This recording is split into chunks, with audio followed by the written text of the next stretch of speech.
Soto reconoce que las promesas de Boric aumentaron la mora del CAE. Una afirmación que deja en evidencia las consecuencias de años de discursos políticamente convenientes pero alejados de la realidad. Durante buena parte del gobierno anterior se instaló la idea de que el problema del CAE tendría una solución rápida y profunda.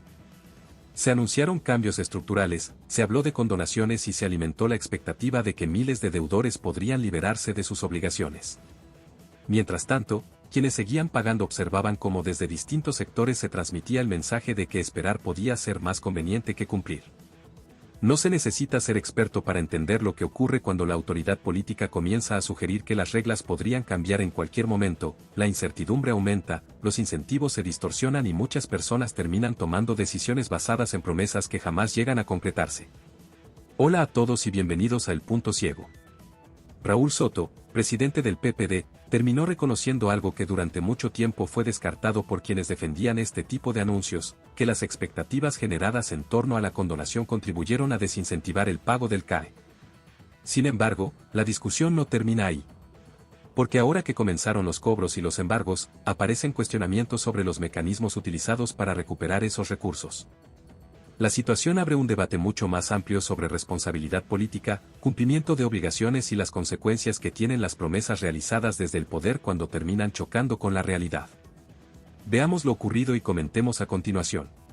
¿Qué le parece la forma en que se le está cobrando el CAE a quienes son deudores, son morosos? El exministro Cataldo decía acá en Televisión Nacional que él cree que hay que pausar este proceso porque se han cometido muchos errores y se le está vaciando las cuentas a gente que gana menos de lo que se dijo que tenían que ganar para que ese mecanismo operara, que es más de 3,5 millones. Primero, yo reivindico el CAE en el momento en el cual se planteó como política pública en Chile.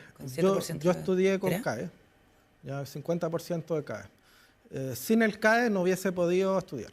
Sin el CAE no sería ni abogado ni probablemente diputado. Por lo tanto, reivindico esa política pública en el contexto en el cual se planteó. ¿Con qué interés le toca a usted? No me acuerdo. ¿7%? 7, claro. Lo tengo pagadito, para que nadie... Pero, mire, yo creo que el problema del CAE fue que generó una situación de endeudamiento que efectivamente es grave y que debió haberse abordado de forma oportuna. El gobierno del expresidente Boric lo intentó. Creo que ahí, y comparto la autocrítica que hace ahí la exministra de mi partido, además Carolina Toá, respecto de que se generó una expectativa que de alguna manera contribuyó a desincentivar el pago, y esa es una autocrítica que es necesario hacer, ¿no? Ahora, el problema venía de mucho antes, no solamente de la falta de pago, sino que también de alguna manera de la poca intención que se ponía por parte del fisco y de las propias instituciones financieras en el cobro, ¿no?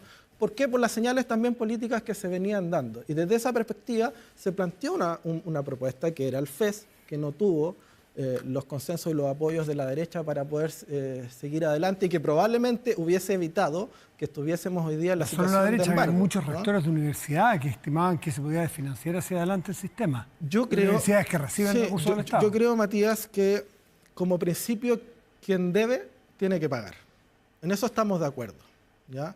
Pero la pregunta correcta es, bueno, ¿cuál es la forma más adecuada para cobrar y para pagar en un contexto de deuda que tiene un carácter educacional y que debe respetar, creo yo, las condiciones de vida mínima de dignidad de las personas, las remuneraciones de las personas? Pero eso estaba planteado en el proyecto, o más bien en el cambio legislativo que se hizo en el gobierno del presidente Piñera, si no me equivoco, que fue al llevar la contingencia al ingreso, 2% de interés, máximo 10% del ingreso y máximo 20 años, si no me equivoco. Sí, pero esta medida excesivamente intrusiva, ya, de estar embargando la totalidad de las cuentas corrientes, sin hacer diferencia de remuneraciones, de condiciones de vida. Salvando ese error. Ya. Salvando ese no error. Es un error, porque es una decisión política. Porque la decisión política es determinados montos. El error es haber superado o haber obviado porque además sus montos. se utiliza una herramienta que fue pensada legislativamente para el cobro de impuestos, no para el cobro de deudas educacionales. Entonces,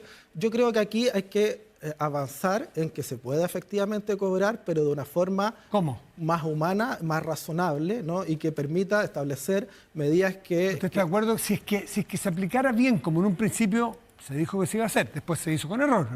pero si era, por ejemplo, a salarios altos, hacerlo de la manera intrusiva, ¿usted estaría de acuerdo o en contra? Por ejemplo, 5 millones de pesos hacia arriba, quien los gane. ¿Usted estaría de acuerdo en que la tesorería pudiera ir a esos recursos, a las cuentas bancarias, o tampoco? O sea, si se estableció previamente la posibilidad de hacer convenios de pago, de establecer un pago en cuotas razonable, y eso efectivamente... Si la persona no se acercó a ese acuerdo, usted... Es que no es solo no acercarse, ¿ya? Sino que tiene que haber una actitud mucho más proactiva de tratar de viabilizar primero un entendimiento, un acuerdo, y si eso no funciona, después, bueno, es legítimo, ¿no? Que exista una medida de embargo. Eso está en las herramientas jurídicas hoy día. Pero creo que hay que tener cuidado tratándose de un tema tan sensible como este. Diputado Raúl Soto, presidente del PPD, muchas gracias por la conversación acá. Lo ocurrido con el CAE es un ejemplo bastante claro de cómo el populismo termina generando consecuencias que después nadie quiere asumir.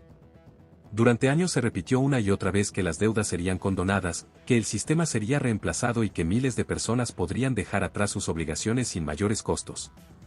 Era un discurso políticamente rentable, especialmente en campaña, pero tremendamente irresponsable. Cuando desde el propio mundo político se instala la idea de que una deuda podría desaparecer por decisión administrativa o por simple voluntad gubernamental, resulta inevitable que muchas personas terminen concluyendo que seguir pagando carece de sentido.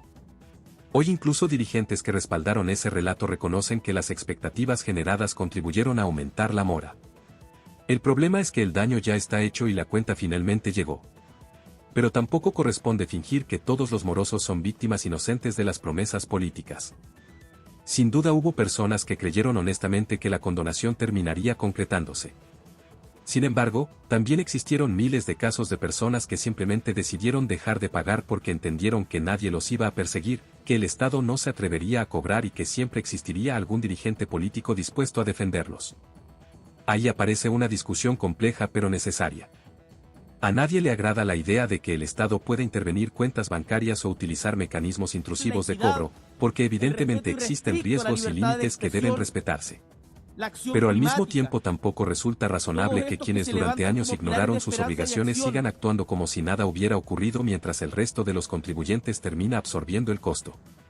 Un país serio debe encontrar un equilibrio entre proteger los derechos de las personas y exigir responsabilidad a quienes asumieron compromisos libremente. Porque cuando las deudas dejan de pagarse y nadie responde por ellas, la cuenta nunca desaparece, simplemente termina trasladándose al bolsillo de todos los demás chilenos.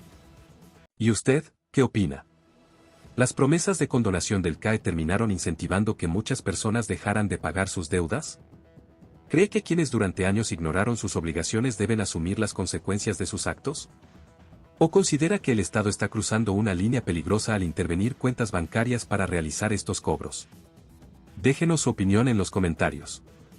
Si le gustó este video, recuerde darle me gusta, suscribirse al canal y activar la campanita para no perderse ninguno de nuestros análisis. Gracias por apoyar a El Punto Ciego. Este es El Punto Ciego y nos vemos en el próximo video.